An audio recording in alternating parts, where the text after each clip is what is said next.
വെള്ളികുളം ഇടവകയിലെ saint Antony's അൾത്താര ശുശ്രൂഷകരുടെ തിരുവസ്ത്ര സ്വീകരണ ചടങ്ങ് ശ്രദ്ധേയമായി.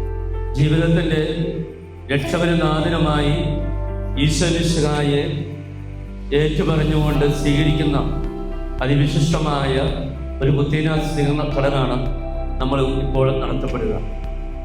ഈ പൂജ്യമായ തിരുവസ്ത്രം അതിൻ്റെ വിശുദ്ധി കളങ്കരഹിതമായി നിർമ്മലമായി ജീവിതത്തിൻ്റെ അവസാനം വരെ സംരക്ഷിക്കുന്നതിനും അതിൻ്റെ തിരുവസ്ത്രത്തിൻ്റെ ചൈതന്യത്തിൽ ജീവിക്കുന്നതിനും ഈ കുഞ്ഞുങ്ങൾക്ക് സാധിക്കട്ടെ എന്ന് പ്രാർത്ഥിക്കുകയാണ്.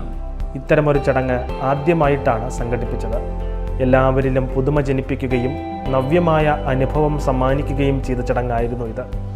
അൾത്താര ശുശ്രൂഷകരും അവരുടെ മാതാപിതാക്കളും ആഘോഷമായ പ്രദക്ഷിണത്തോടെ ദേവാലയത്തിലെത്തി. വികാരി ഫാദർ സ്കറിയ വേഗത്താനം അൾത്താര ശുശ്രൂഷകരുടെ തിരുവസ്ത്രം വെഞ്ചരിച്ച് നൽകി. മാതാപിതാക്കൾ കുട്ടികളുടെ തിരുവസ്ത്രങ്ങൾ അണിയിച്ചു. പരിശുദ്ധ കുർബാനയ്ക്ക് ശേഷം കുട്ടികളുടെ ഔദ്യോഗികമായ അൾത്താര പ്രവേശനം നടത്തി. ലോകത്തിൻ്റെ പ്രകാശമായ മിശിഹായെ പിഞ്ചെന്ന് നന്മ ചെയ്ത് ലോകത്തിൻ്റെ വെളിച്ചമായി മാറുവാൻ കത്തിച്ച തിരി എല്ലാവർക്കും നൽകി. മാതാപിതാക്കൾ കുട്ടികളുടെ തലയിൽ കൈവച്ച് അനുഗ്രഹിച്ച് പ്രാർത്ഥിച്ചു. അൾത്താര ശുശ്രൂഷകരുടെ മധ്യസ്ഥനായ വിശുദ്ധ ജോൺ ബർക്കുമാൻസിൻ്റെ മാതൃക പിഞ്ചെന്നുകൊണ്ട് 40-ലധികം കുട്ടികൾ അൾത്താരയിൽ ശുശ്രൂഷ ചെയ്യുന്നു.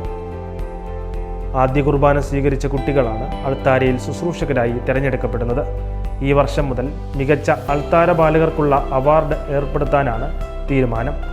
വികാരി ഫാദർ സ്കറിയ വേഗത്താനം, സിസ്റ്റർ ഷാനി റോസ് താനിപ്പൊതിയിൽ, ജോമോൻ കടപ്ലാക്കൽ, സിസ്റ്റർ ഷാൽബി മരിയ മുകളേൽ, സ്റ്റെഫി ജോസ് മൈലാഡൂർ, സ്റ്റെഫിൻ നെല്ലിയേക്കുന്നേൽ, ആൽബിൻ സാജൻ തോട്ടപ്പള്ളിൽ തുടങ്ങിയവർ പരിപാടികൾക്ക് നേതൃത്വം നൽകി.